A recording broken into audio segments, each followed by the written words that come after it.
no tenés que... Y ahí ya Teams va.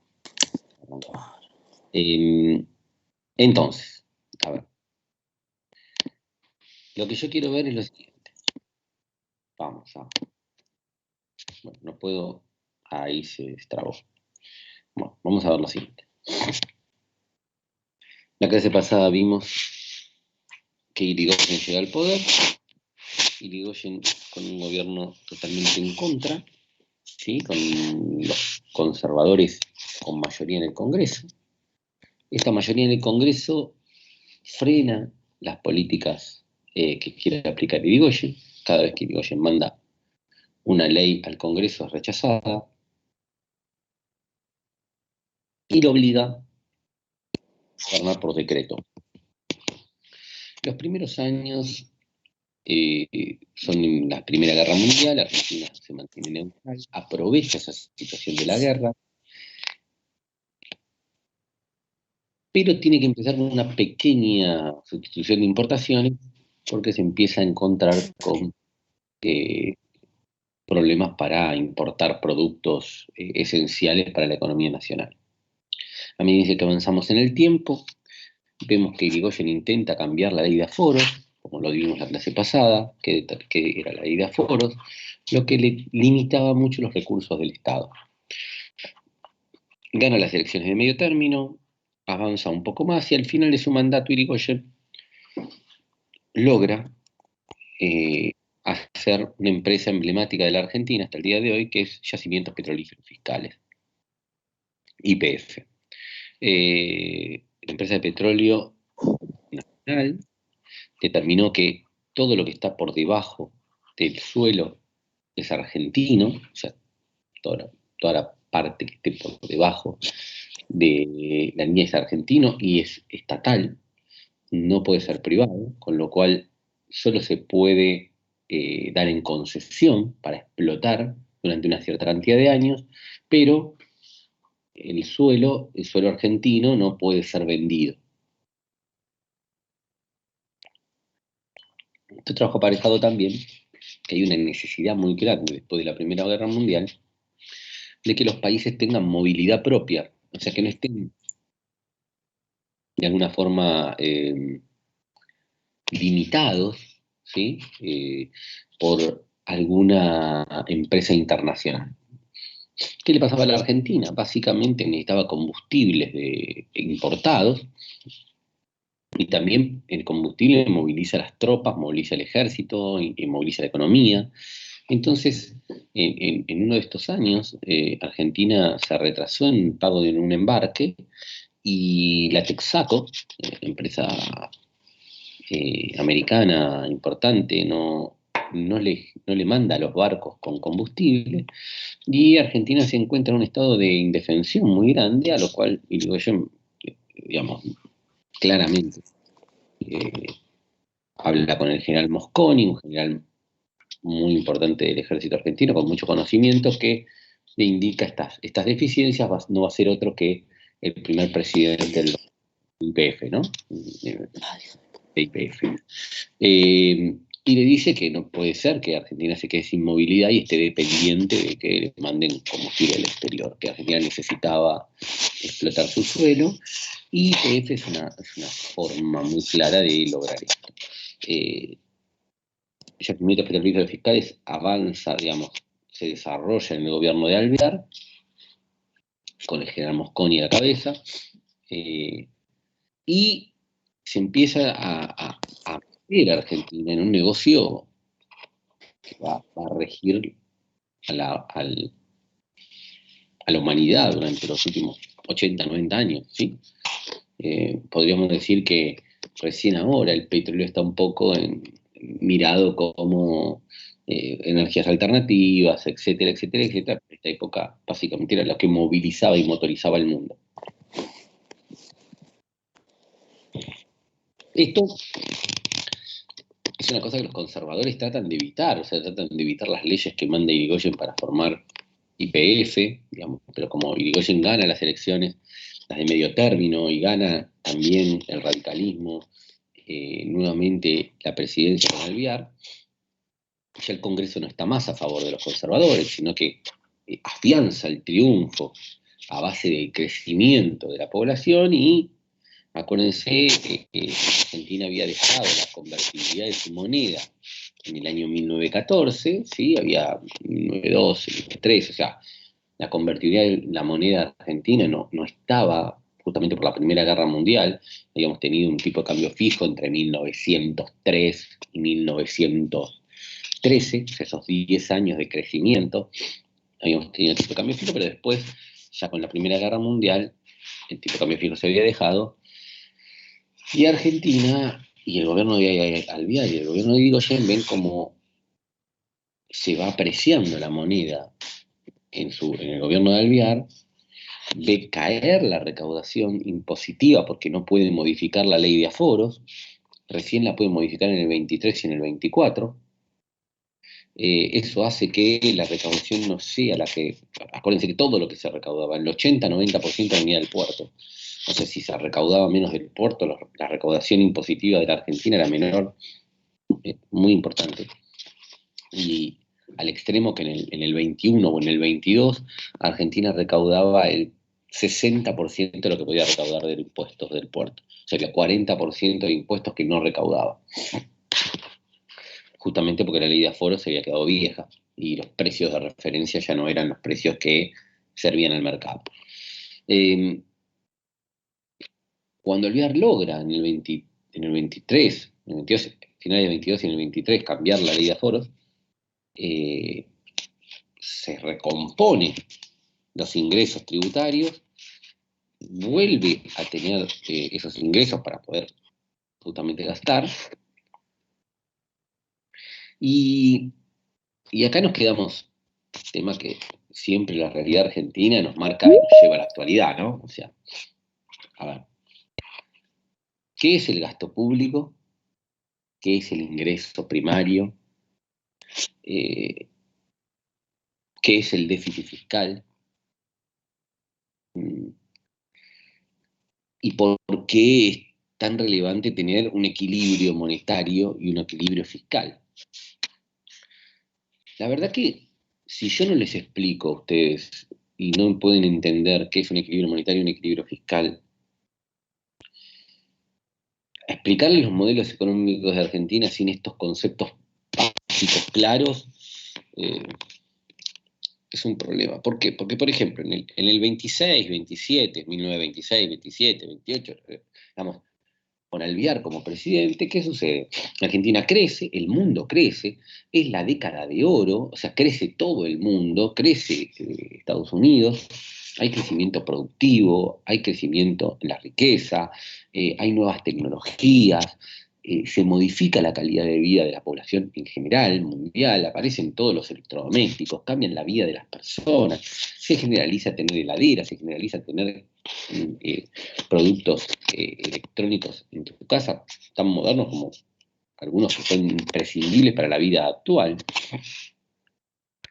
Se masifica los automóviles, un producto que era simplemente de una élite a principios de siglo, ya para los 20 empieza a competir con la carreta, digamos, ¿sí? Empieza a desplazar a la carreta de las ciudades. Y esto no es menor. ¿En qué se gasta? ¿En qué está el gasto público? Primero, entendamos lo siguiente. El Estado somos todos nosotros y es inajenable, no cambia, o sea, está ahí, no es de un político, no es de una persona. El Estado somos todos nosotros y es el organismo, digamos, ¿sí? Que está regido, administrado por un gobierno, ¿sí? Este gobierno es transitorio, básicamente tanto el de Irigoyen como el de Alvear. Mientras que estamos en democracia, los gobiernos son transitorios. Aparecen, gobiernan, administran al Estado, ese Estado que es inajenable y no cambia a lo largo del tiempo y que hay que cuidarlo y administrarlo. Aparecen estos gobiernos que cuando son democráticos hay alternancia en el poder y hay elección popular, o sea, después se verá qué grado de democracia hay, pero lo eligen, ¿sí?, la población. Esta administración del Estado, a través del gobierno, requiere recursos de los que somos, los que componemos el Estado, que somos todos nosotros, requiere que una parte de lo que nosotros generamos mes a mes con nuestros esfuerzos y nuestro trabajo, vaya, ¿sí?, se direccione hacia un bien común. ¿Y cuál es este? Es que el gobierno que nosotros elegimos, que es transitorio, tenga recursos para administrar ese Estado. ¿Sí?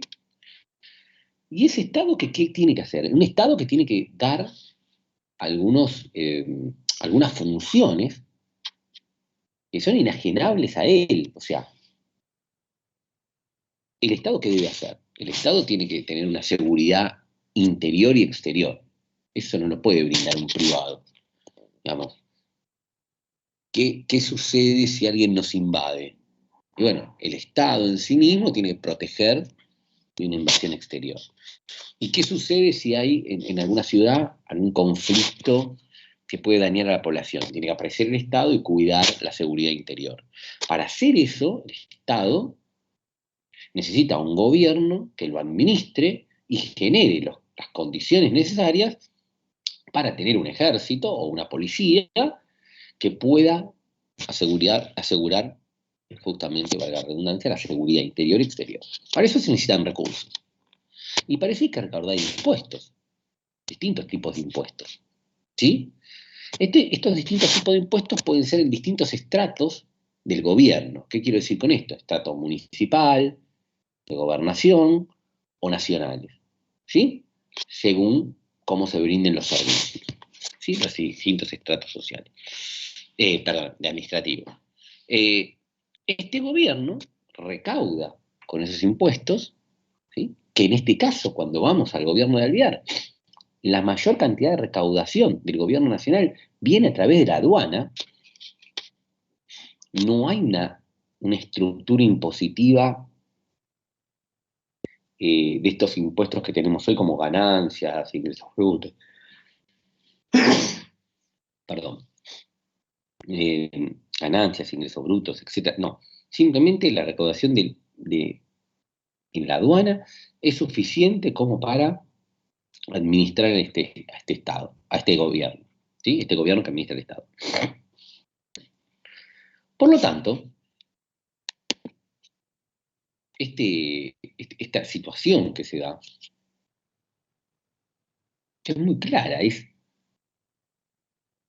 señores, yo recaudo, agarro esos impuestos que les cobro a los exportadores e importadores, formo el Estado y administro este gobierno. ¿Qué les doy? Y bueno, les doy seguridad, les doy salud, genero hospitales que le den salud, les doy educación, ¿sí?, genero escuelas, les pago a los maestros, etcétera, ¿sí? Y tomo políticas administrativas que hagan que el Estado crezca, ¿sí? Esta es la funcionalidad de un Estado convencional, donde el gobierno es transitorio y administra todo esto. Obviamente, ¿qué más tiene que hacer el Estado? ¿Qué más tiene que hacer el gobierno en el Estado? Generar que ese Estado crezca y sea más eficiente y que tenga una estructura que le permita productivamente generar más riqueza. Entonces, tiene que hacer inversión pública. También la inversión pública sale de los impuestos. ¿Por qué tiene que hacer inversión pública? Porque el privado que hace inversión en este Estado nacional requiere de condiciones, por ejemplo, caminos, por ejemplo, energía, por ejemplo, estructura para exportar, por ejemplo, condiciones sociales, que hagan posibles inversión privada. ¿Qué quiere decir? Si no hay, por ejemplo, gente para trabajar, va a haber que haber una política migratoria, tienen que traer gente para poder tomar en las empresas privadas. Pero también esa gente va a ir si hay una estructura de viviendas. Entonces el Estado tiene que generar los servicios para esas viviendas. Y también tiene que haber rutas y caminos para llegar a ese lugar, y eso lo tiene que hacer el Estado, no lo puede hacer el privado. Podría, en muchos casos, el privado hacerlo cuando es muy bueno el negocio, podría generar todo eso, pero bueno, son costos colaterales que en muchos negocios los privados no van a tomar, con lo cual el Estado tiene que invertir. Ahora, ¿qué sucede? El Estado tiene que ser muy eficiente en la recaudación y muy controlado en la ejecución, porque si no, ¿qué pasa? Se gasta más de lo que se recauda. Eso se llama... Inflación, profe. No, eso se llama déficit fiscal. Por eso el cuadro marca que aumenta la deuda pública. Exactamente. Y el libro dice como que no era lo suficientemente eficiente recaudando, pero parece que sí era eficiente gastando. Es que lo que pasa es que en vez de gastar con lo que recauda, gasta con deuda. Bueno, ahí vamos. Ahí me gusta. A ver, si pueden, para no hablar con gente que parece que están en la nebulosa, que yo estoy como hablando con Dios, que me bajan ahí, si pueden activar la cámara, sería bárbaro para que nos podamos ir viendo, porque si no es como que yo hablo con gente que me habla del más allá, parece, ¿no? Entonces digo, yo voy a generar acá el modo conjunto, es que podemos estar todos ahí, qué sé yo, no sé, después veo si hay otra forma que aparezcan más. Pero la idea es, vamos de a poco. Yo gasto, es más fácil gastar que recaudar. Obvio. No, es obvio, porque en realidad, ustedes imagínense lo siguiente, vamos a una casa convencional, ¿sí? ¿Qué es más fácil? ¿Comprarnos cosas que nos gustan o generar la plata para comprarnos esas cosas? Es mucho más fácil comprarnos lo que nos guste o lo que queremos comprar, digamos. ¿Sí? Mucho más simple.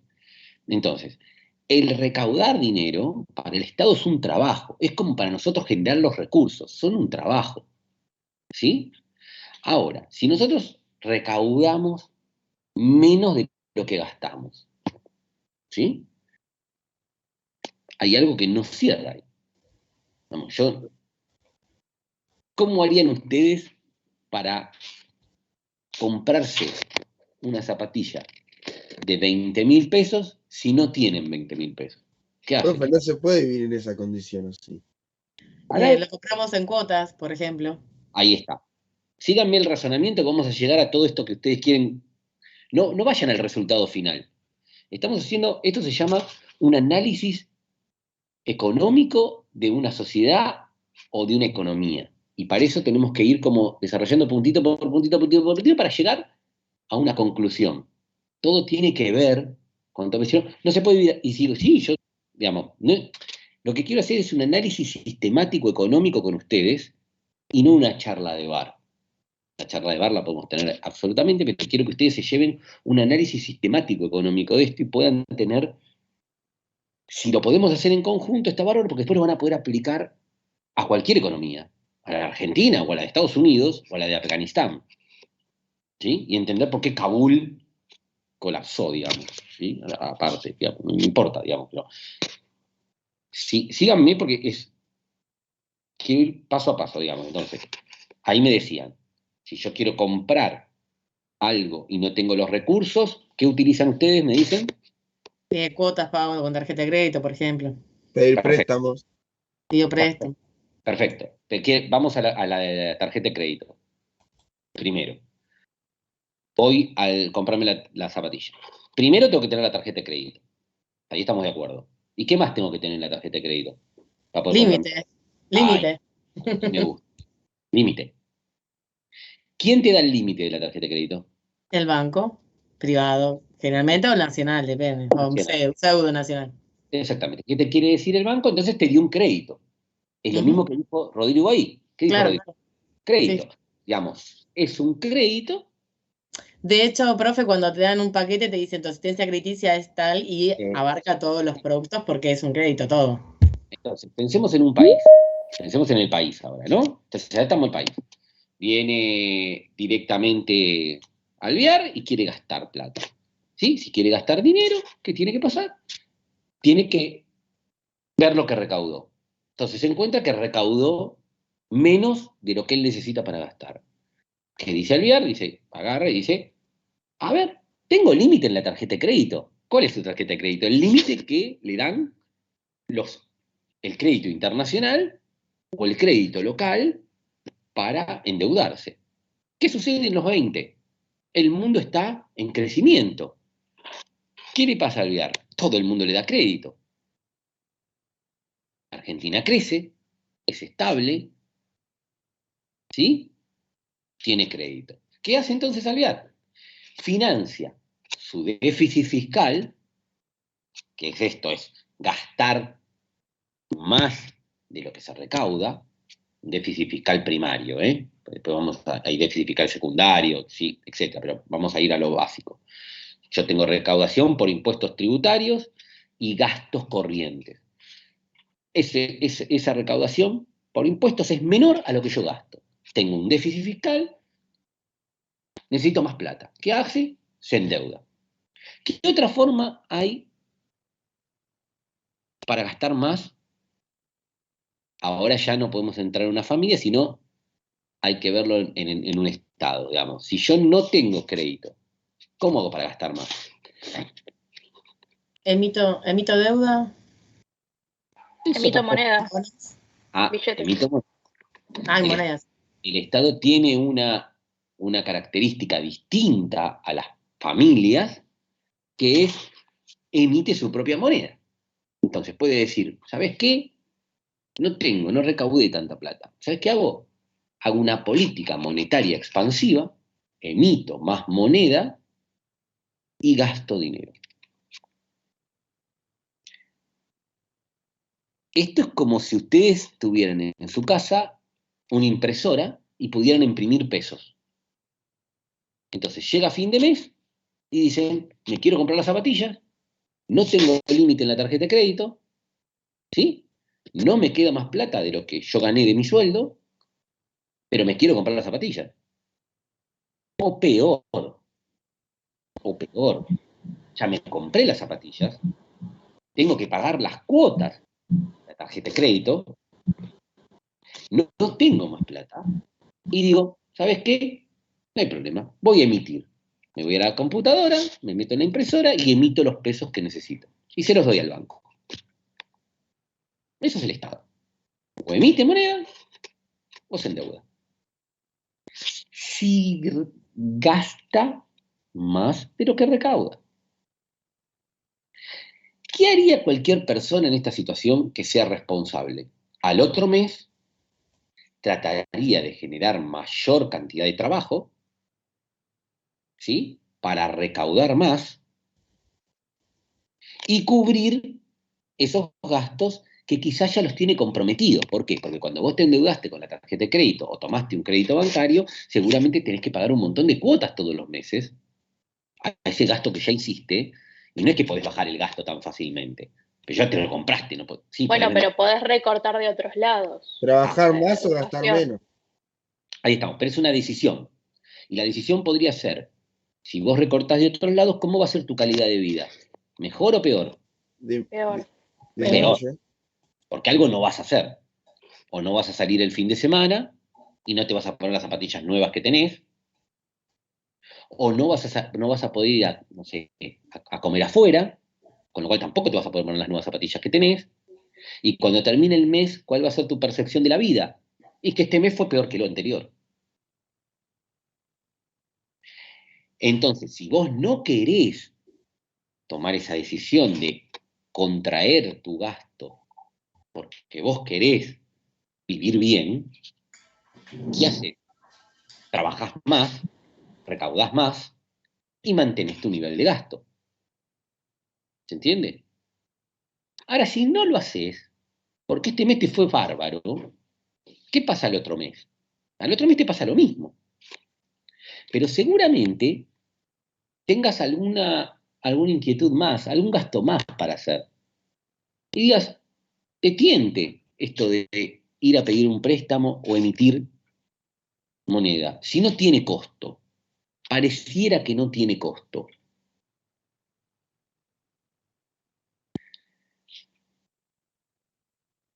Vamos a suponer que un día vos decís, quiero hacer un gasto grande, porque lo necesito. Se me rompió el techo en un estado. Vamos a hacer un gasto grande. Necesito energía. Tengo que hacer una represa hidroeléctrica. Tomo un crédito de afuera, fuerte, ¿sí? Me endeudo por muchos años. Por ejemplo, tomo un crédito hipotecario. Endeudo mi vida durante 20 años. ¿Sí? Eso es el Estado como las personas. Y ya mi horizonte de gasto está claro cuál va a ser. Pero supuestamente que yo tengo una casa, va a hacer que tenga menos gastos, porque no voy a tener que alquilar, no voy a tener que... Y voy a poder destinar todos esos menos gastos en pagar la cuota. ¿Sí? El Estado es igual. Invierte un montón de plata en una represa hidroeléctrica, ahora va a tener energía barata, va a gastar mucho menos en importar energía más cara. Con lo cual esa inversión va a permitir que yo la pague. Pero vamos a suponer que cuando yo hago todo esto, tengo un problema más. Se me rompe el auto. Ya no tengo más crédito, ¿sí? Y el repuesto que viene de mi auto es importado. No puedo emitir pesos, porque no me los aceptan. Quieren dólares, oro. ¿Sí?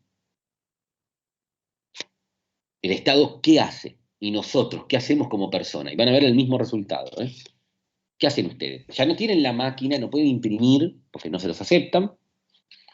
¿Sí? No tienen la posibilidad bancaria, porque ya lo tomaron en un gasto mucho más grande, ya tomaron todo el crédito. Pero necesitan el auto. ¿Vendés cosas? Vender cosas te lleva mucho tiempo. Necesitas resolverlo. Generás empleo. Una manera de empleo. Piénsenlo. Ustedes, ¿qué harían? No pueden tomar préstamo, no pueden ir a su padre y pedirle prestado, no pueden ir a ningún lado a prestar, no pueden salir y emitir moneda, o sea, imprimir en su casa los billetes. ¿Qué es lo último que les queda? ¿Entrar en el verás y llorar? ¿No? ¿Prender cosas? Pensándolo como un estado o como... ¿Dejar de pagar, profe? Como una persona. No, ese es el último. Dejar de pagar es el default. Es como, Profe, pensándolo como un estado o pensándolo como en una casa, o tratando de relacionar todo. todo. María era generar una fuente de ingresos para que las personas tengan más, Yo les pregunto, yo se lo hago más más plata y fácil. estar. Escúchenme. A ver. No sé cuántos de ustedes están trabajando, pero aunque no trabajen, aunque tengan ingresos porque tienen ingresos X, no importa. Yo les pregunto, ¿ustedes gastan todo lo que reciben todos los meses, lo gastan o algo guardan? Utilizo Guarda. reservas. Se guarda. Ah, algo guardan. O sea, el Estado utiliza las reservas, pero bueno, son sus reservas que las va gastando.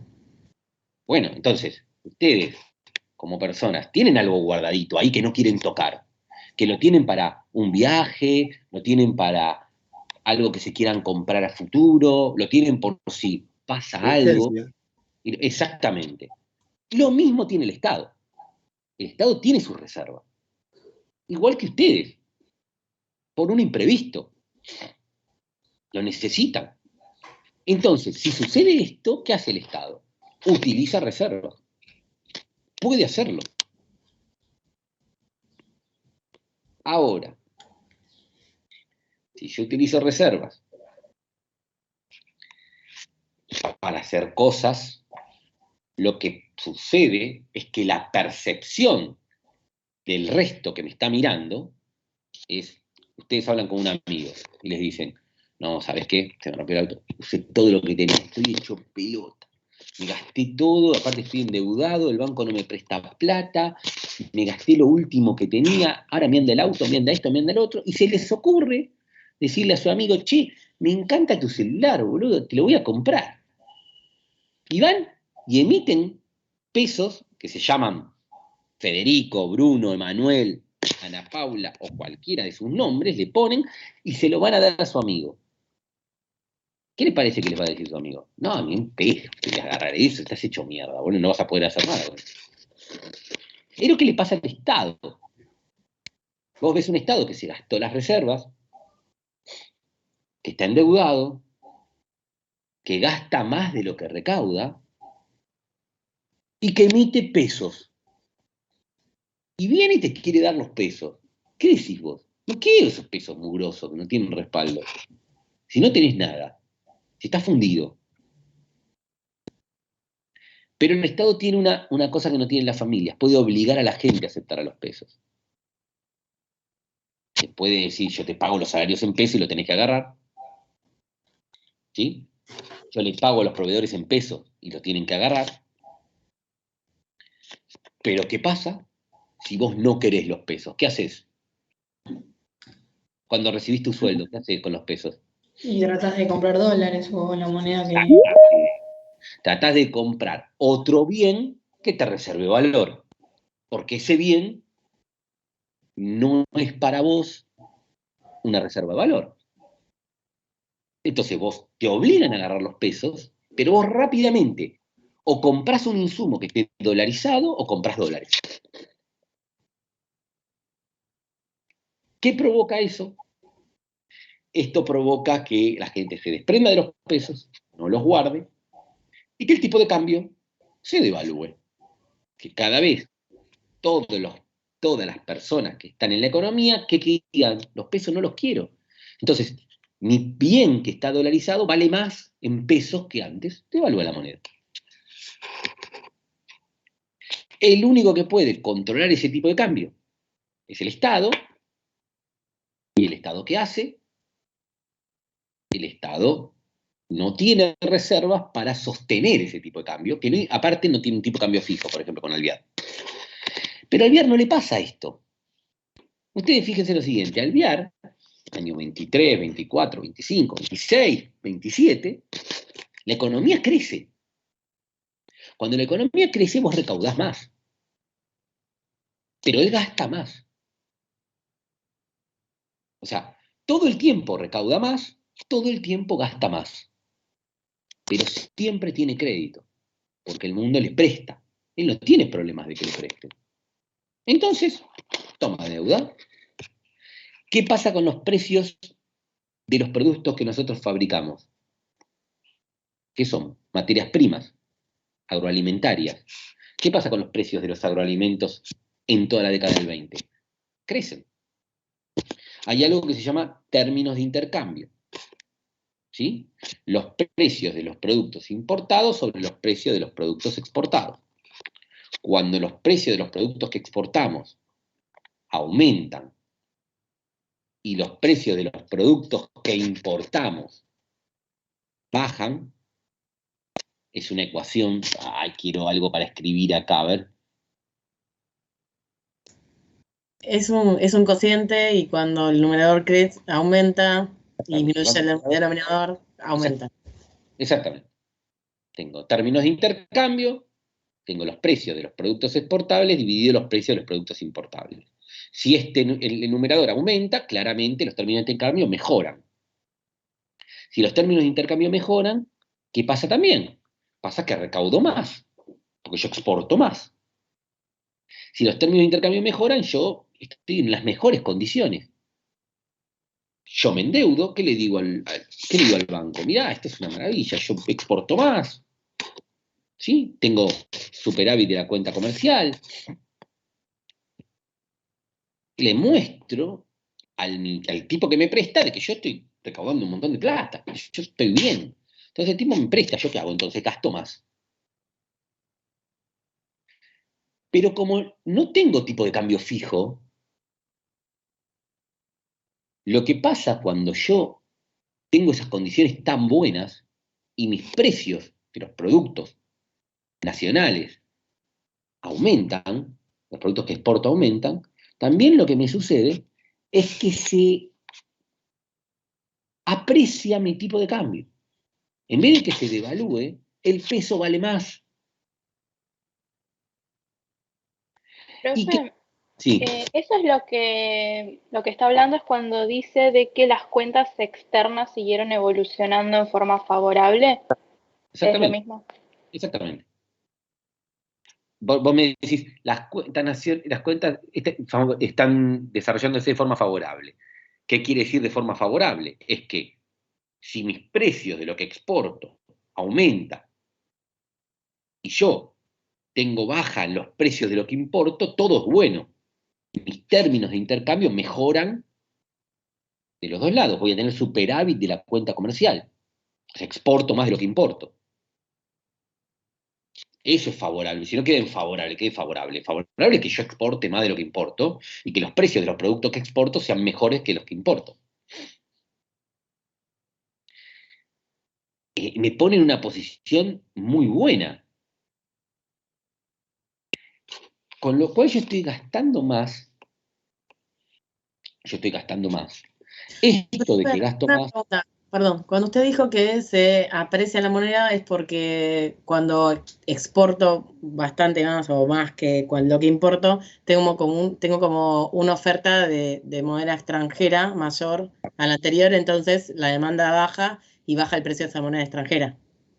en realidad lo que vos tenés es lo siguiente. Es la super oferta, claro, digamos. Claro, si vos tenés un superávit comercial, te quiere decir que vos te estás quedando con más Claro, por divisa eso, extranjera que antes. que ¿Sí? antes, obvio.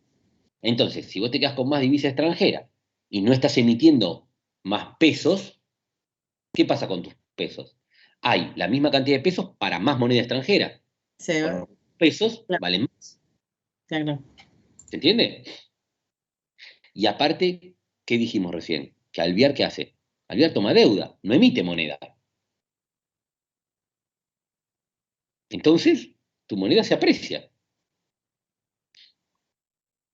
Cuando él toma deuda, está tomando deuda en dólares o en oro. Entonces, en tu cuenta, vos tenés tu balance de pagos. Tu balance de pagos es todo lo que se paga en la economía, resumido en una fracción, ¿sí? Que es la siguiente. A ver, esto sí lo puedo poner en el chat más fácil. Abro el chat acá y pongo, esta es la fórmula de balance de pagos, ¿sí? Ahí va. Y sobre esa vamos a hablar ahora.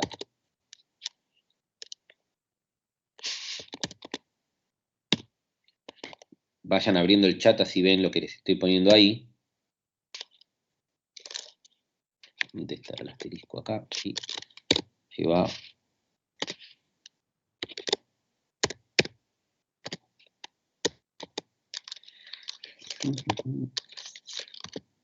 Cuanto más fácil es con el pizarrón, ¿eh?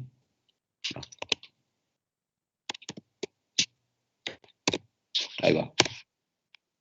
¿Sí? Esa fórmula que tienen ahí es la fórmula de balance de pago. ¿Sí? ¿Qué quiere decir eso? Vamos viendo la fórmula que les estoy poniendo ahí. Vamos a anotar. BP, obviamente, es balance de pagos. ¿Sí? Y tienen. La primera I, minúscula, es la tasa de interés local. Es la renta que da cualquier inversión puesta en Argentina. ¿Sí? La renta que se paga en Argentina. Si la renta que se paga en Argentina, tanto financiera como productiva, la renta que ustedes tienen en Argentina, es mayor a la renta que se paga promedio mundial, que es la I asterisco, la I asterisco es una renta global promedio de lo que se paga en el mundo. ¿Sí? Si cualquier inversión puesta en Argentina paga más que una renta promedia en el mundo, ¿qué va a pasar? Se va a invertir en Argentina. ingresan capitales. Nos van a prestar plata. ¿Por qué?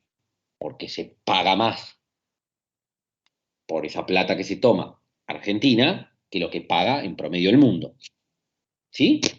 Es un cociente, es una resta clara que lo que dice es que si la renta es mayor en Argentina que en el mundo, van a entrar capitales. Si es al revés, si la renta promedio del mundo es mayor a la renta que se paga en Argentina, ¿qué pasa con los capitales? Dicen, ¿para qué me voy a quedar acá? Voy al mundo y gano un promedio mejor. Y salen capitales. ¿Estamos de acuerdo con eso? ¿Se entendió la primera parte? Esa primera parte es la cuenta capital. Ingresan o salen según cómo es la renta nacional con respecto a la renta promedio extranjero. Y la otra parte, la X menos M, es la de mercado de bienes, la cuenta de mercado de bienes. ¿Sí? Que son las exportaciones, la X, menos las importaciones. Si yo exporto más de lo que importo, tengo superávit comercial. Y si importo más de lo que exporto, tengo déficit comercial. ¿Estamos ahí? Ahora, yo puedo tener, por eso se suman, yo puedo tener entrada de capitales, ¿sí? Tengo una rentabilidad mayor al promedio mundial, pero puedo tener un déficit de balanza comercial. Si se compensan, no pasa nada. Mi balance, vamos a ponerlo en número. Si entran $10 por la cuenta capital y salen $10 por la de mercado de bienes, ¿cómo es mi balance de pagos? 0. No pasa nada. Entran 10, salen 10. Fantástico. Vamos al revés. Salen $10 de la Argentina, porque tengo una rentabilidad baja. Entonces salen $10 de Argentina. O se pagan dividendos, también sale por la cuenta capital, digamos. Si quiero una empresa extranjera, quiere sacar plata al exterior, también sale por la cuenta capital. Entonces, salen $10. ¿Qué pasa? Yo tengo 10 negativo. ¿Sí? Pero si yo exporto $10 más de lo que importo, tengo $10 positivo. ¿Cómo sale mi balance de pago? 0 de nuevo. Ahora, si yo tengo un montón de entrada de capitales y aparte tengo superávit comercial, es el mejor de los mundos. Mi balance de pago da positivo, fuertemente positivo. ¿Qué quiere decir esto? Si entran $10 más de lo que salen y entran $10 por los productos que vendo, a mí me quedan $20 o 20 onzas de oro en mi balanza de pago, positivo. ¿A dónde van esas 20 onzas de oro? A mis reservas.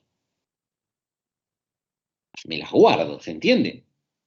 Si entra más oro por la cuenta de capital y aparte entra más oro porque exporto más, ¿qué hago con eso? Me lo guardo, va a mis reservas.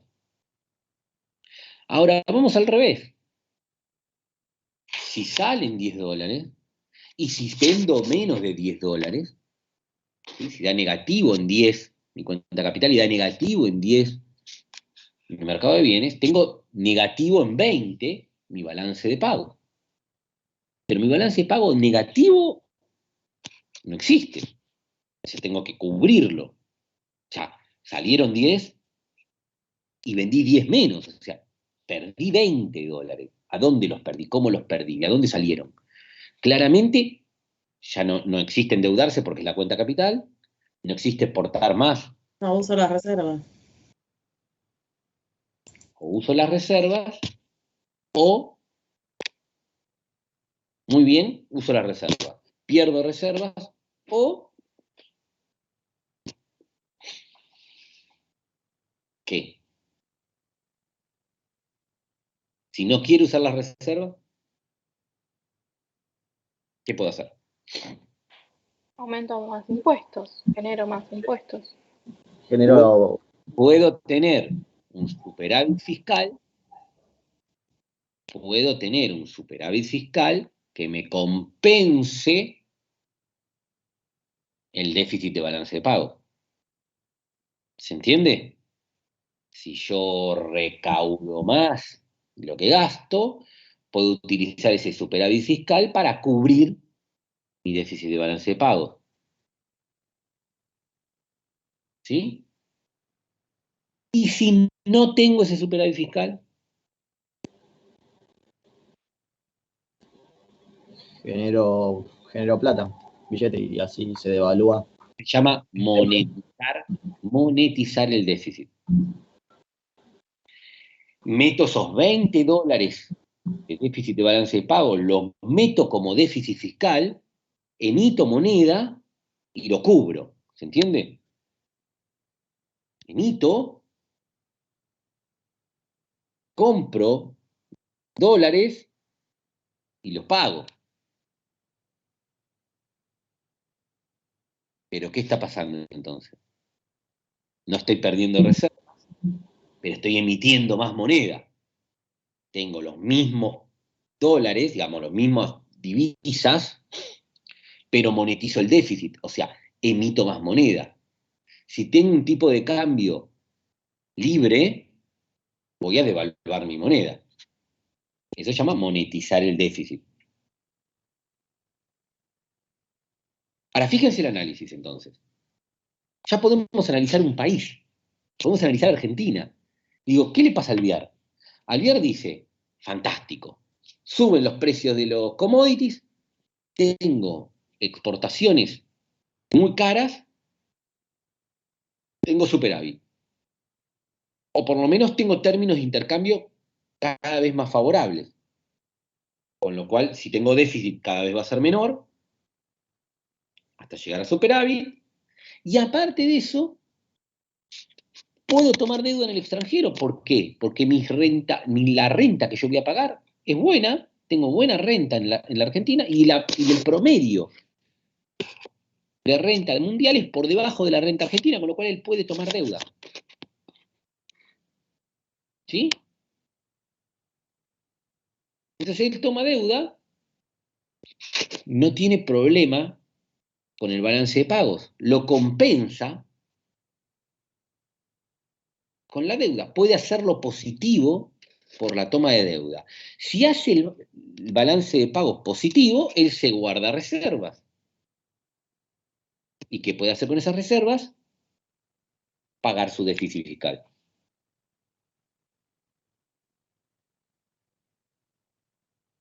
¿Sí?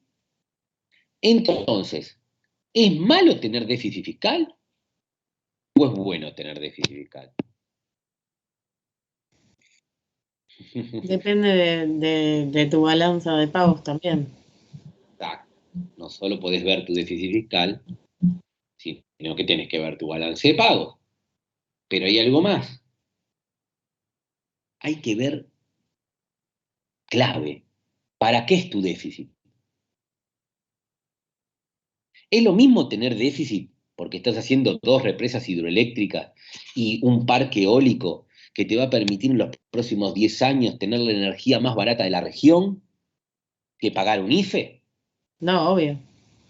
Es lo mismo que vos decís, bueno, yo me endeudo para pagar la comida o para pagar el auto que me compré a 5 años. Es diferente. ¿Por qué es diferente lo del auto que la comida? No, profe. Porque algo es una inversión y lo otro sería más Claro, un gasto No sé si corriente. el auto, si no lo usás para inversión, Ahí eso es un gasto. Exacto. Sí, bueno. El Si no auto lo usás para trabajo, de sigue siendo un Uber, gasto el auto. si el auto lo usas para trabajar de Uber, Sí, sí. es una inversión. Pero si el auto lo compraría porque tenés ganas de comprarte un auto, es como para decir No, que bueno, es es el un gasto, sí, sí, sí. Una inversión sería comprarte, no sé, un departamento. Seguro. Porque, Si lo vas a usar para vivir y querés un piso 25 mirando al río, porque te gusta, es un gasto. Ahora, si pero no se devalúa. Pero O sea, la diferencia entre gasto No. e inversión es que uno le puede sacar recaudación y el Va a otro tener no. ganancias futuras, claro. Claro. Exactamente. Vos tenés que tener ganancias futuras con eso. Si no es una inversión. A ver, puede ser una inversión si vos me decís, yo estoy comprando ese departamento muy barato, lo voy a vender en 4 años y le voy a sacar un 30% de renta en dólares. O lo voy a alquilar, sí. no, pero si, por ejemplo, si vos estás alquilando, Ahí no sé, está. un monoambiente, Sí. y vos te endeudás para comprar tu departamento, vos sabés Sí, que después, a, no sé, 5 o 6 años, lo único que sí. vas a tener que pagar son las expensas. Ya hay un montón de plata que no, Ahí generás que no tu vas a propio gastar. déficit. No, pero eso no sería como una eficiencia de tu... Ahí lo que estás haciendo, digamos, te puede salir bien o mal, pero lo que estás haciendo es decir, bueno, yo voy a invertir, vos estás invirtiendo, porque ¿qué estás haciendo ahí? Vos estás tomando deuda para generar un recurso que luego te va a hacer gastar menos. Está bien, lo estás tomando como una inversión, porque vos cuando termines vas a tener el capital.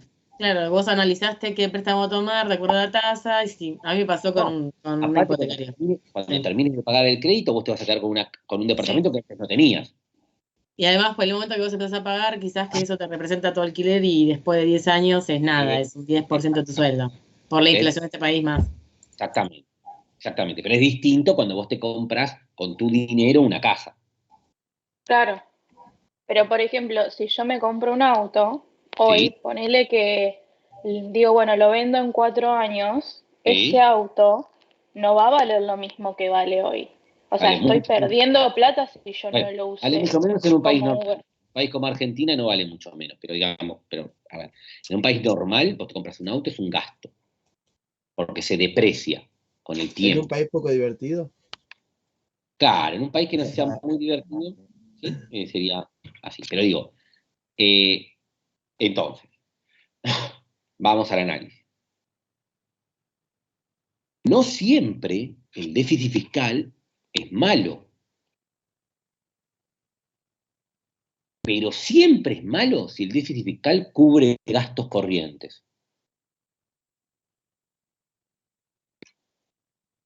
Si vos lo que haces con tu déficit es pagar el día a día de tus gastos y no hay una inversión detrás que vos digas, mira, esto estoy haciéndolo porque de acá a tanto tiempo me va a traer todo este ahorro y este beneficio, el déficit es malo. El déficit en largo plazo, el déficit de largo plazo es malo, pero quiere decir que estructuralmente está mal. ¿Se entiende? Una cosa es que vos lo digas, mira, este es mi déficit, lo hago por este tiempo y después lo voy a subsanar. Vos no podés tener déficit durante X cantidad. Bueno, y analizar de qué es el déficit es clave. Entonces, cuando nosotros decimos, vamos a alviar, digamos, cuando nosotros decimos, Alviar estaba haciendo, ¿qué estaba haciendo Alviar con eso? Ese es un análisis mucho más profundo de la situación y mucho más claro de ver qué está pasando con nuestro balance de pagos. Porque lo que nos puede decir Alvear es que está haciendo un gasto público que va a provocar después tener un superávit comercial. Porque, por ejemplo, está extendiendo una línea de ferrocarril que va a llegar a un lugar a donde va a haber una producción ganadera que voy a poder exportar que antes no podía. Entonces, eso me va a traer un beneficio en la balanza comercial que me va a subsanar ese déficit fiscal. ¿Sí? No todo es tan lineal. Porque si no parece, no, es un problema. La Argentina tiene que gastar menos de lo que recauda. Claro, parece simple. Y vos decís, es una estupidez esto. ¿Por qué el tipo gasta más de lo que recauda? ¿Por qué no gasta menos de lo que recauda y se terminó? Porque si vos gastás menos de lo que recaudás, lo que te puede pasar es que aunque tengas déficit fiscal, aunque no tengas déficit fiscal, perdón, aunque no lo tengas hoy, como no estás generando las inversiones necesarias a futuro, te hagas más ineficiente, caigan tus exportaciones, o por ejemplo, te hagas más ineficiente y no vengan inversiones extranjeras, y tengas un déficit de balance de pago que después tengas que cubrirlo con un déficit fiscal, aunque vos no lo tuviste en un Claro, momento. pero él estaba no solamente trayendo los ferrocarriles y demás, sino que había como un acuerdo con Gran Bretaña por la carne, ¿no? O sea, como que les servía de los dos lados. Había un triángulo comercial, si ustedes ven en el libro, tienen en la página Gran Bretaña y Estados Unidos. El 2.11, ¿sí? En la página 149. Página 149, lo pongo acá. Tienen un cuadro, ¿sí? Que lo que les marca es justamente eso, qué exportaciones hacen a Gran Bretaña, qué importaciones hacen de Gran Bretaña. Van a ver que lo que tienen es entre el 20 y el 26, tienen prácticamente siempre superávit comercial con Gran Bretaña, ¿sí? Y que las exportaciones y las importaciones con Estados Unidos son deficitarias siempre, ¿sí? O sea, tenemos déficit con Estados Unidos, superávit con Gran Bretaña, pero tenemos mucho más déficit con Estados Unidos que con Gran Bretaña. Superávit. Entonces no se están compensando. Argentina tiene ese problema en el triángulo comercial en esta época, ¿sí? Que no está pudiendo resolver. No solo esto, tienen ahí también, tenemos varios gráficos, pero por ejemplo tenemos cómo se emite moneda, ¿sí? Billetes en circulación, cómo entre el 20 y el 27 prácticamente no hay emisión monetaria, o sea, no se emite. Y van a tener ahí también cómo es el tipo de cambio, que básicamente está siempre más o menos fijo, porque todo el tiempo, aunque se le aprecia la moneda al Alvear no quiere que se aprecie la moneda porque lo perjudica con sus exportaciones. Ahora, ¿qué sucede? Alvear intenta todo el tiempo volver a un tipo de cambio fijo, porque eso es lo que le da estabilidad. Y se logra volver a un tipo de cambio fijo ya con Irigoyen, cuando vuelve a la presidencia, se logra la caja de conversión, se logra un tipo de cambio fijo, ¿sí? E increíblemente Argentina se prepara en un mundo que parecía que el tipo de cambio fijo era lo mejor, te daba estabilidad, te daba inversión, vos tenías un montón de divisas y un montón de reservas que podías utilizar para eso, ¿sí? Como muestra acá tenemos durante los últimos meses yo tengo que mostrar problemas, tener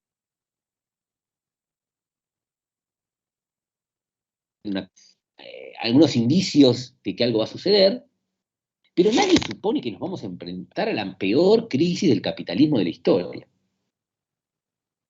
que es la crisis del 29. Tanto es así que el presidente de Estados Unidos abre el Congreso en el 29 diciendo que va a ser el mejor año de la historia de Estados Unidos. ¿Sí? En la Asamblea Legislativa, el presidente de Estados Unidos dice, este va a ser el mejor año de la historia. Y nos vamos a enfrentar a la peor crisis de la historia del capitalismo. Entonces, si el mundo está con tipos de cambio fijo, si todos están esperando un crecimiento sostenido como tuvo los últimos 10 años la economía, ¿sí? Si la Argentina tiene estabilidad política, porque es el tercer gobierno del radicalismo, Irigoyen, Alvear, Irigoyen, si todo esto parece que funciona bien a nivel global, si el desarrollo tecnológico fue fantástico y la calidad de vida de la gente mejoró sustancialmente de los 20 al 29, ¿por qué colapsa la economía? ¿Cómo se da la peor crisis de la historia del capitalismo? Si no me equivoco, porque se genera mucho préstamo para pagar. Creo que era por eso. ¿No era mucha No había cómo especulación pagar. también? Los préstamos, si generan muchos préstamos, se siguen generando más. Préstamos hoy hay 10.000 millones de veces más que lo que había en el 30. Y no hay crisis.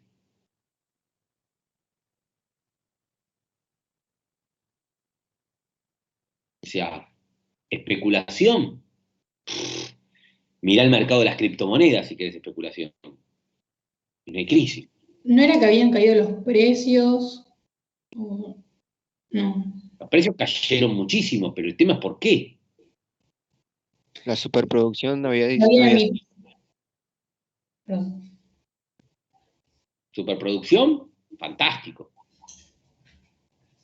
¿No fue que se estancó la producción agrícola en Estados Unidos y como que los productos industriales empezaron a bajar y tenían que despedir gente? ¿Por qué? Si todo crece. Como que se habían tomado acciones que no estaban respaldadas o algo así, no era como que Pero sabían. ese crecimiento no se basaba digamos, en deuda, que por eso Estados Unidos colapsa y empieza a pedir la deuda, a reclamar o sea, todos los préstamos que había dado a diferentes países como Argentina también, o los que sean, y los empezó a pedir sí o sí, Pero, y no digamos, prestó más. ¿por qué colapsa el país más poderoso del mundo con crecimiento Ah, sostenido en los últimos 20 años? porque se Todo basaba, todo- porque pero ¿no fue el colapso de la bolsa, entre otras cosas? ¿Por qué No sé si colapsó? estoy bien, pero me parece que es porque es lo que acaba de explicar en la exportación, entonces generaba más préstamos. Se escucha tipo, yo lo veo relacionado, trato de relacionar todo lo que dijiste con lo que hizo el gobierno de Alvear. Pero, Generaba, digamos, tenía superaire a ver, en las exportaciones. síganme este razonamiento. Síganme este razonamiento. A ver, años 20, salida de la Primera Guerra Mundial, Sí. ¿sí? Se expande la economía, crece fuertemente, avance tecnológico, producción de productos manufacturados firmemente en Estados Unidos y exportable a todo el mundo. Los gloriosos años 20 son fantásticos, la gente empieza a ganar plata, todo parece estupendo. Porque no era como que no era un crecimiento que no era real, que no estaba basado en nada en realidad, como que quisieron esconder lo que había pasado y en realidad siguieron funcionando y no tenían una base económica para solventarla. Bueno, pero si eso sucede, el capitalismo ha hecho un montón de crecimiento sin una base sustentable y no por eso podría colapsar un mercado, digamos. Por ejemplo, en el 2008 colapsó el mercado de la subprime, ¿sí? Se hizo una crisis global posterior, pero fue en el mercado de bienes raíces. Después se contagió a un montón de lados, ¿sí? Pero la crisis del 2008 es muy parecida a lo que pasó en el 30. Pero ¿por qué sucede esto? O sea, claramente ustedes están diciendo todos un montón de cosas que tienen que ver, pero no pueden llegar al conflicto. Imagínense lo siguiente, vamos a entrar a la crisis. Yo tengo una más, no sé si estoy errado, pero creo que si uno crece, uno tiene que caer siempre. Tipo, lo veo en todo, tipo, si uno gana más plata, uno tiene que perder plata y tipo que todos crezcan no sirve. Agarrá los últimos 50 años de China y decime cuándo va a caer. Se triplicó su PBI. Pero yo hablo a nivel mundial, tipo, si crecen todos los países, no es bueno para todos tampoco, ¿no? Tipo, siempre tiene que haber uno. La economía mundial de 1750 no tiene nada que ver con la de 2021. Si vos ves el crecimiento, es un crecimiento sostenido de la economía a largo plazo. La economía puede crecer, pero no solo puede crecer, la economía crece todo el tiempo porque, aparte, aunque tenga caídas, si vos ves la tendencia de crecimiento mundial, siempre decrece. O sea, el problema es que Argentina no crece nunca, pero el mundo crece constantemente. Y ese es el gran problema de Argentina, que Argentina no crece y el mundo crece. Entonces nosotros nos hacemos más pobres y con respecto al mundo nos hacemos cada vez más pobres, porque el mundo sigue creciendo y nosotros no. Bueno, pero no era como decía uno de los compañeros, el tema de la especulación. O sea, vos adquirías un montón de acciones a muy bajo precio y las querías vender a un gran precio y eso era como una... Los precios de las acciones eran altísimos. No había precios bajos. ¿Cómo va a haber precios bajos de acciones en un mundo donde está creciendo todo? Las acciones estaban carísimas. Bueno, pero puntualmente eso, no sé si es la única razón, pero el valor de las acciones no era real. No había demanda. ¿Qué es un valor de acción? Bueno, entonces, vamos a entrar ahora. Vamos a entender esto. A ver, primero, ¿qué es una acción? Una acción, porque entonces ahora tenemos que ver qué es el mercado de valores. Claro, porque ahí se evaluaban y quizás que su valor no era el real respecto a lo que representaban. Entonces, vamos a ver qué es una acción. Una acción es una obligación negociable, una toma de deuda, ¿sí? Las acciones son partes de una compañía, primero, ¿sí? Es una partecita de una compañía. Pero aparte de ser una partecita de una compañía, las acciones se emiten entre los dueños de la compañía, pero a veces las empresas necesitan crédito barato, no el crédito de un banco que les cobra muy caro. Cuando las empresas necesitan crédito más barato que lo que necesita un banco, y son empresas muy grandes que pueden cotizar en la bolsa, ¿qué es la bolsa de valores? Es un lugar donde hay una entidad, ¿sí? Básicamente el sistema financiero es eso, es una entidad que controla las empresas y lo que les dice es, miren, yo como entidad que soy tan seria y tan preparado, estoy controlando los activos de estas empresas y los libros de estas empresas son serias, cumplen con todos estos requisitos, entonces pueden cotizar en esa bolsa, emitir acciones y salir a vender esas acciones en esa bolsa de valores, con lo cual les va a permitir hacerse de recursos baratos para poder invertir en sus compañías. ¿Está claro? Entonces, entendiendo esto, que las empresas sacan acciones, que no siempre tienen que ser acciones que sean parte de la compañía, pueden ser acciones negociables que sean, vamos a suponer, quiero hacer una planta nueva, vamos a suponer que somos Coca-Cola, ¿sí?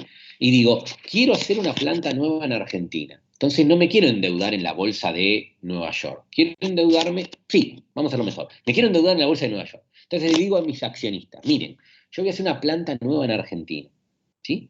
Necesito para eso 100 millones de dólares. ¿Sí? Yo voy a emitir 100 millones de acciones que valgan $1. ¿Sí? Les muestro, les digo, ven, voy a hacer esta planta, presento los libros, 100 millones de dólares invertidos en Argentina, ¿sí? Voy a emitir 100 millones de acciones a $1. Voy, tiro las acciones a $1. El mercado, eso se llama valor nominal de la acción. Yo le di un valor a cada acción. Licito esas acciones y la gente me las compra al valor nominal, ¿sí? Yo, Coca-Cola, me hago con esos 100 millones de dólares y los invierto en Argentina para hacer la planta.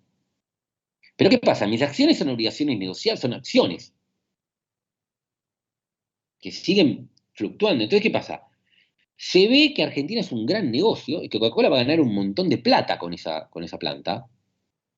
Entonces, lo que empieza a pasar es que mi acción de $1 empieza a valer 1.10, 1.15, 1.20, 1.30, 1.50. Coca-Cola termina la planta y empieza a ganar una fortuna, entonces ya vale $2, $3, $5, y se empieza. La empresa empieza a tener políticas agresivas, vende más caro, entonces la acción se mueve. La acción se emitió a $1, pero el mercado le dio un precio. ¿Sí? El mercado percibe.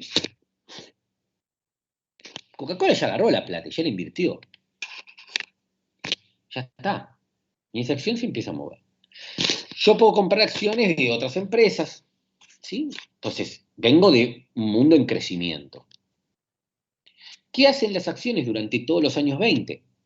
En mercados florecientes, piden plata para invertir y crecer mucho. ¿En qué? En plantas, en desarrollo productivo, en desarrollo tecnológico. Van y piden a la bolsa. ¿Y qué pasa en la bolsa? ¿Quiénes compran en la bolsa? Las mismas empresas, las mismas personas, los mismos individuos que están en la economía, que empiezan a ganar dinero y empiezan a decir, che, no voy a dejarlo en un plazo fijo en un banco. Me da mucha mejor rentabilidad la bolsa. Entonces voy a invertir mi excedente, mi ahorro, lo voy a invertir en la bolsa de valores. un montón de norteamericanos que deciden invertir en la bolsa de valores e invierten. Claro, si vos sos empleado de Ford, ¿sí? En Ford, ¿sí? Y ves que antes Ford hacía 50 autos por mes, cuando empezaron los 20, y hoy está haciendo 1000 autos por día. ¿Sí? Y a vos te pagaba $100 por mes, y ahora te paga $1000 por mes. ¿Qué pensás de Ford? Es una empresa maravillosa, que estás pasando los mejores años de tu vida, que estás ganando muy buena plata, que la empresa crece y que a vos te gustaría ser parte de esas ganancias que tiene Ford, con lo cual vas a la bolsa y compras acciones. Destinás una parte de tu ahorro a eso, por ejemplo. ¿Sí? Esto hace que haya mucha gente que destine sus ahorros a que las empresas crezcan, las empresas estén muy ávidas de crecer, y aparte el crédito es muy barato. Todo funciona Pero eso bien. no hace que alguna vez se sature, o sea, porque como todo, no sé, vos tenés una caja en la que te entran 100 pelotitas de tenis y si vos le seguís metiendo, en algún momento se va a romper. Pero vos acordate que tenés la caja y ¿qué hace la empresa? Crea otra caja para meter otras 100 pelotitas. Crea otra caja y mete otras 100 pelotitas. Para eso somos productivos. O sea, Pero no hay un tope para eso. el crecimiento puede ser sostenido salvo que pase lo que pasó en los 30, que es lo siguiente. Profe, también puede pasar que, bueno, si estas empresas o la gente que tiene una diferencia para ahorrar o para invertir, en vez de invertir en algo como, por ejemplo, un desarrollo, lo invierte solamente en acciones, esa inversión, digamos, no es fructífera en el sentido de que no invierte en nada que haga crecer una economía, eso voy. ¿Cómo no? El tipo No, te sí, porque la No, plata de sí, la las acciones va empresas para la sí, yo empresa, sé, ¿no? pero sí, ya lo sé. Es fantástico. Vos estás invirtiendo tu ahorro y estás permitiendo con tu ahorro individual Sí, hacer crecer a la economía global. Pero si las empresas compran acciones en vez de invertir en la empresa en sí. No hay problema. Cuando compras, estás invirtiendo tu empresa. Es fantástico. O sea, el riesgo igual corre que la empresa puede como mal invertir ese dinero y tu acción poder bajar también. Bueno, ¿y ahora estamos en otro tema. Entonces, vos venís creciendo, vos venís invirtiendo, vos venís produciendo cada vez más. ¿Sí? Producís cada vez más, tomás cada vez más empleados, pagás cada vez mejores sueldos y vendés no solo en Estados Unidos, sino al mundo. Llega un día que vos venís invirtiendo, produciendo, todo perfecto, vendés, todo bárbaro. Llega un día a donde, por ejemplo, te dicen, viene tu gerente de compras, te dice, mira, compré como siempre tanta cantidad de insumos, ¿sí? Producimos 1000 heladeras por día, pero tu gerente de ventas te dice, che, este mes vendí 900. Bueno, no hay problema. ¿Qué haces? Agarras las 100 que te quedan y las mandas al stock. Al otro mes, producís 1000 heladeras de nuevo. ¿Sí? Tu gerente de ventas te dice, vendí 900. Mandás 100 al stock. No pasa nada. Y así, ¿Había más oferta que demanda? digamos, Como en eran algún menos durables, se va dejando de comprar, porque te compras una heladera. vos estás colocando un producto, creciste un montón a nivel productivo, había tanto dinero disponible que vos hiciste muy fuertes inversiones y pudiste haber crecido más rápido que la demanda. Entonces vos creces tu oferta mucho más rápido que tu demanda, o tu demanda se empieza a frenar porque ya abasteciste a una cierta camada de gente que necesitaba heladeras y ahora la nueva camada es menor, ¿sí? Múltiples factores. No importa por qué. Lo que vos estás viendo, o sea, sí importa por qué, pero digo, lo que vos estás viendo es el resultado. ¿Qué ves vos como empresa? Ves que vendés una cantidad un poco inferior de lo que estás produciendo. Tu capacidad productiva está superando con creces tu demanda de producto. No hay ningún problema, vos producís a tu máxima producción, o a lo máximo que podés, y te guardás el stock excedente. Como son bienes durables, no pasa nada, el otro mes lo venderás. En términos lógicos, una empresa lo que debería hacer es equiparar oferta y demanda y producir un poquito menos para que se equiparen. Pero ¿qué pasa? Hay toda una aluvión de que el mundo crece y que todo está creciendo. Vos como gerente general de una empresa no le vas a mostrar a tus subalternos ni al mundo de que vos tenés que producir un poquito menos, no. Yo siempre quiero más. Ahora, ¿qué te sucede? Si vos durante muchos meses empezaste a vender menos de lo que producís, primero te sube el coste de cada bien. O sea, ¿por qué? Porque vos estás vendiendo menos y estás produciendo la misma cantidad. Y aparte de esto, vos tenés que cubrir los costos con esta cantidad vendida de todo lo que estás produciendo.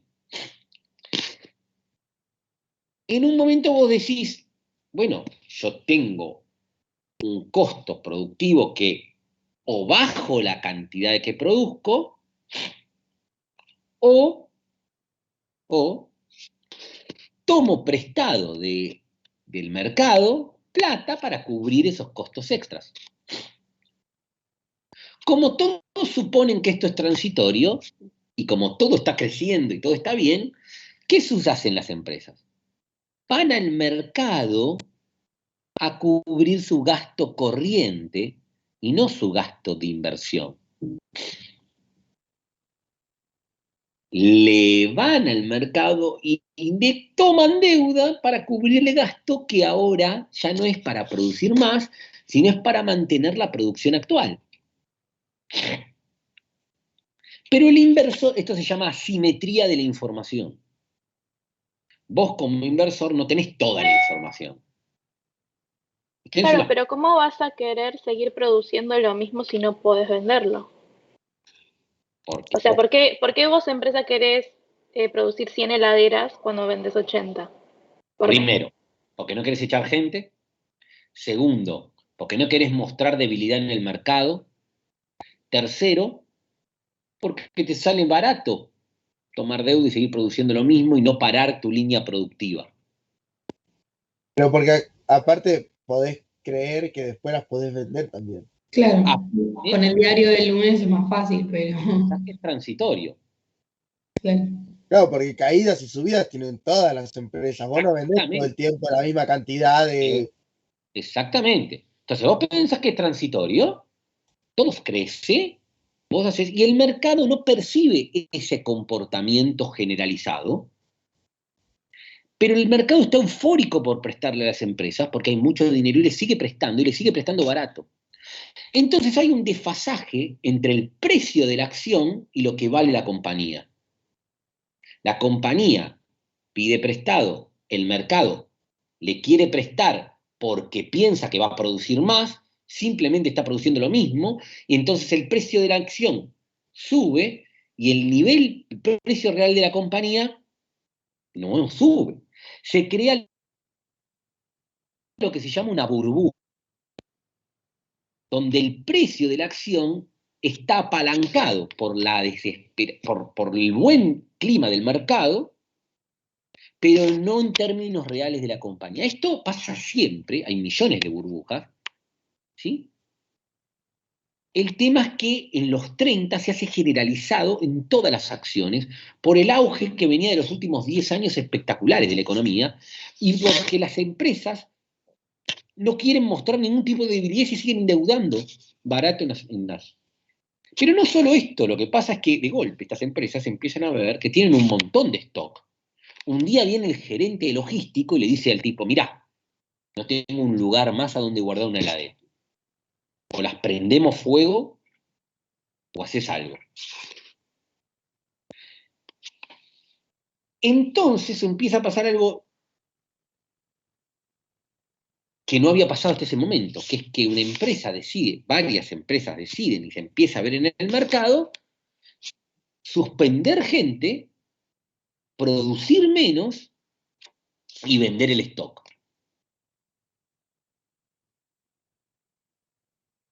hay asimetría de la información, como les dije. Los grandes inversores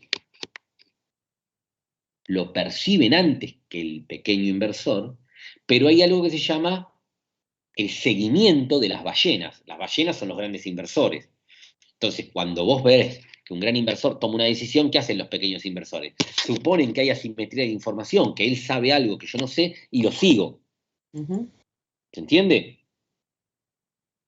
Y en los 30 lo que sucede es que ese viernes grandes inversores empiezan a vender sus acciones, el mercado percibe y yo como un individuo veo, che, mirá que la empresa esta suspendió gente y la otra estaba... Entonces digo, pará, si este tipo sabe algo que yo no sé, ya no es un tema coyuntural, sino es un tema global. Sigo a la ballena, todos seguimos. ¿Y qué pasa? No hay precio. Empieza a caer, a caer, a caer, a caer, a caer, a caer, a caer. No hay demanda, no hay demanda, no hay demanda, no hay demanda. Los precios bajan, acciones que valían $1.000, cuando termine ese viernes, valen $1. Tienen que suspender la bolsa de valores, la rueda de bolsa de valores, y hay gente que se suicida de las oficinas de Wall Street porque ve sus portafolios de acciones deshechos. Por eso, digamos, hay que tener tanto cuidado, por ejemplo, con las criptomonedas. A mí me encanta el mercado de criptomonedas, soy un inversor en el mercado de criptomonedas, pero, digamos, es un mercado que hoy se está metiendo mucha gente a invertir con muy poco conocimiento y es de alta volatilidad. Vos podés perder absolutamente todo en un día en el mercado de criptomonedas. En unas horas, en unos minutos.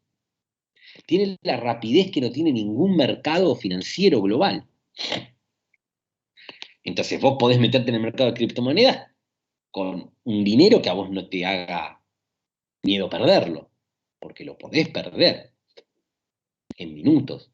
En la bolsa de valores lo que pasó es que la bolsa debería ser mucho más estable. Cuando se crean estas burbujas desapareció, y cuando estalla la burbuja, ¿qué sucede? Se ve la realidad. ¿Qué se ve? Che, Coca-Cola hace 3 meses que paró la planta en Argentina y no me dijo nada. Y tiene stock para vender bebida por los últimos 6. Entonces Coca-Cola no vale $1.000 millones, vale $10 millones. Pero la acción estaba evaluada en $10.000 millones. ¿Y Coca-Cola cuándo va a volver a vender como vendía antes? ¿Qué sé yo? Entonces, no es solamente el estallido de ese viernes que baja todo, sino que después lo que se ve, la realidad es que nada valía lo que valía en la bolsa. Entonces, ¿qué pasó? Todos los individuos que invirtieron en la bolsa vieron sus ahorros desaparecer. Pero no solo eso, sino que aparte esas empresas que ahora no se pueden financiar en la bolsa, empiezan a echar gente y empiezan a cerrar. Entonces el tipo que invirtió en la bolsa no solo se quedó sin sus ahorros de toda la vida, sino se quedó sin su trabajo. ¿Y qué pasa en los 30? En los 30 está claramente la economía liberal. Esto de que el mercado es el mejor asignador de recursos y que el Estado, no hay ningún Estado que tenga que intervenir. Entonces, ¿qué sucede? Estalla la bolsa, estalla la economía americana, estalla la economía global, y los estados, ¿qué hacen? Los gobiernos de esos estados, ¿qué hacen? Nada, miran. Si no tienen herramientas para intervenir. Si la economía crecía porque crecía el mercado, estaba claramente esto de la mano invisible del mercado de Adam Smith, y no había intervención del mercado por el Estado. ¿Cuánto baja el mercado? Baja cuanto el mercado baje, busca el precio de equilibrio, y si el precio de equilibrio es 0, lo busca, mata a todo el mundo. Se combina una crisis financiera, una crisis del mercado de capitales, con una política económica liberal sin intervención del Estado. El Estado lo que dice es, dejemos que el mercado busque su equilibrio y vuelva a crecer. Esto de la tendencia siempre es positiva. Y el mercado busca su punto de equilibrio y no lo encuentra. O sea, se desaparece todo. La gente empieza a morirse de hambre, gente pobre, hay un asentamiento, una villa miseria en el Central Park. Se extienden los problemas fuertemente en todo Estados Unidos, caen las economías globales, caen los países de tercermundistas, caen los precios de los commodities, caen los precios de las manufacturas. Todo el planeta se hace más pobre. En realidad, todo el planeta cae a la realidad. Que hubo un crecimiento ficticio por esa burbuja, pero ahora la caída es muy, muy fuerte y los estados, los gobiernos no tienen herramientas para intervenir, con lo cual se cae. Caída el año 30, el año 31, el año 32, y recién en el año 33, fíjense, estamos hablando de una crisis global de 3 años, peor que la pandemia. Estados Unidos, en pandemia, solo cayó su economía durante 6 meses. Pero intervino en el mercado. Trump agarró y firmó cheques a todos los americanos y se los dio para que consuman.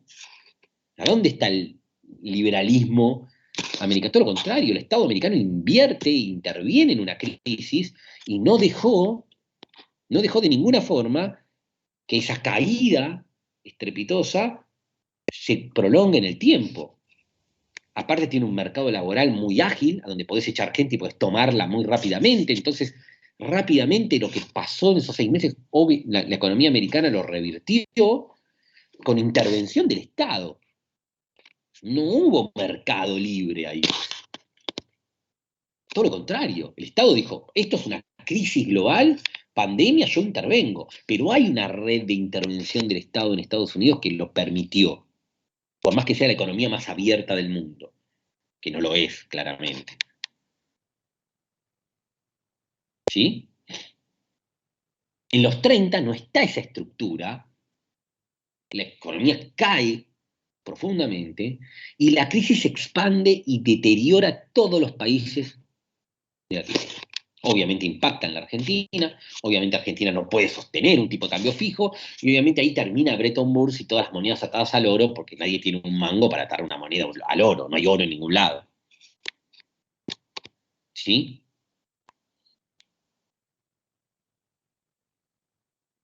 Esto tiene un impacto político, y en Argentina trae el peor impacto, que es la crisis del 30 fue mucho más dura con Argentina de lo que nosotros nos imaginamos.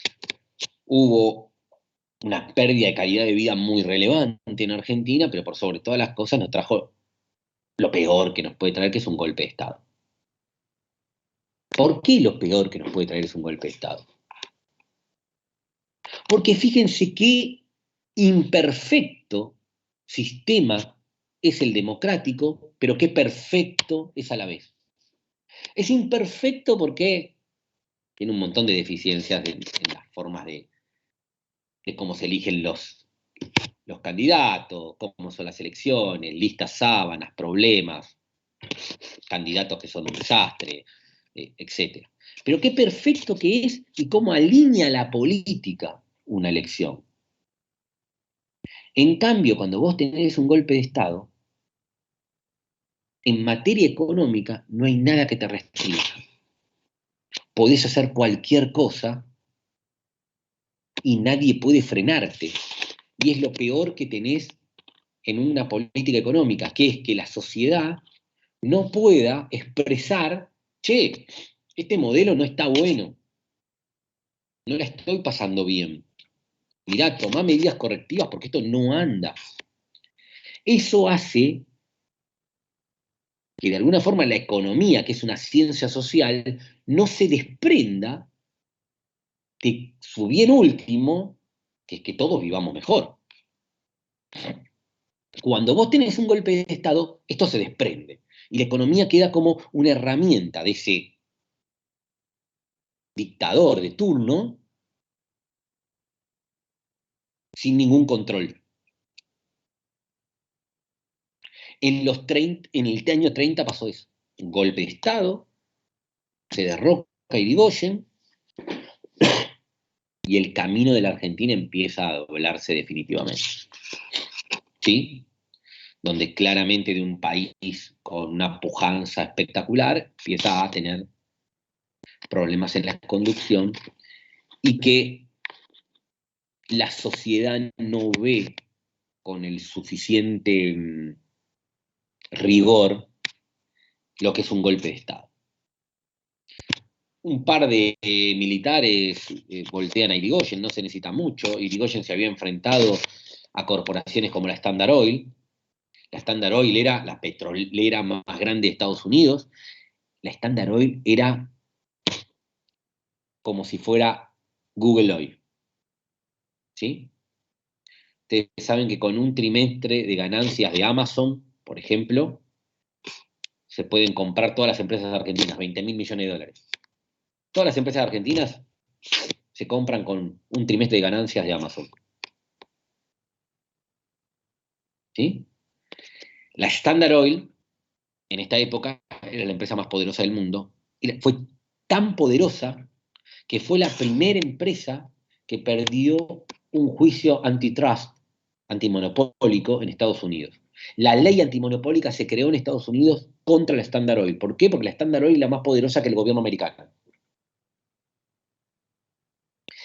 Pierde posteriormente el juicio antitrust y tienen que separar, vender la empresa en 11 pedazos. Esos son los Rockefeller, ¿no? Serán los dueños de la Standard Oil. Y tienen que separarla en 11 empresas porque era tan poderosa la Standard Oil que, bueno, contra esa empresa, Irigoyen se enfrenta. Le saca algunos de las concesiones de petróleo y la Standard Oil le juega contra y le hace un golpe de Estado en Argentina con una facilidad absoluta. ¿Sí? Compra un par de militares con criptos y chau, Irigoyen en el medio de la crisis del 30, ¿no? O sea, el poder económico por encima del poder político, sin duda. Y ahí entramos en una década, se llamó la década infame, fraude político, justo al poder, etcétera, etcétera, etcétera. Lo que vamos a ver es lo siguiente. La clase que viene ya es capítulo 3, que vamos a ver lo siguiente. Vamos a ver. Quiero que lo lean, ¿sí? Acuerdo Roca-Runciman. Vamos a ver toda la política del 33 y el Plan Pinedo. Y vamos a ver cómo un gobierno conservador, llegado al poder por elecciones fraudulentas, empieza a tomar políticas distintas, pero aparte de esto vamos a ver que la crisis del 30 nos va a llevar, ¿sí? No. Aunque en el 33 salimos de la crisis, se sale en Estados Unidos de la crisis con las políticas keynesianas, salimos, pero vamos a entrar en la Segunda Guerra Mundial posteriormente. Y en este proceso, en la década del 30, Argentina tiene vaivenes y serios problemas porque el mundo se empieza a hacer proteccionista, con monedas que no están atadas al oro, con problemas de conversión, con problemas de déficit con distintos países y superávit con otros, donde tiene problemas para colocar productos manufacturados en el exterior, los pocos productos manufacturados que tiene, donde los términos de intercambio le empiezan a ser desfavorables, y en el medio de eso se aplica un plan de acción económica, que es un plan que está basado, con Pinedo como ministro de Economía, de Justo, en acuerdos bilaterales y una política clara de desarrollo, de incentivo y heterodoxia, digamos, con una inclinación y atado y mirado a lo que está pasando en Estados Unidos. Un poco de política keynesiana dentro del gobierno conservador. Eso es lo que vamos a delinear toda la clase que viene. ¿Sí? Y vamos a llegar hasta el 43. ¿Sí? Y vamos a ver cómo surge el peronismo.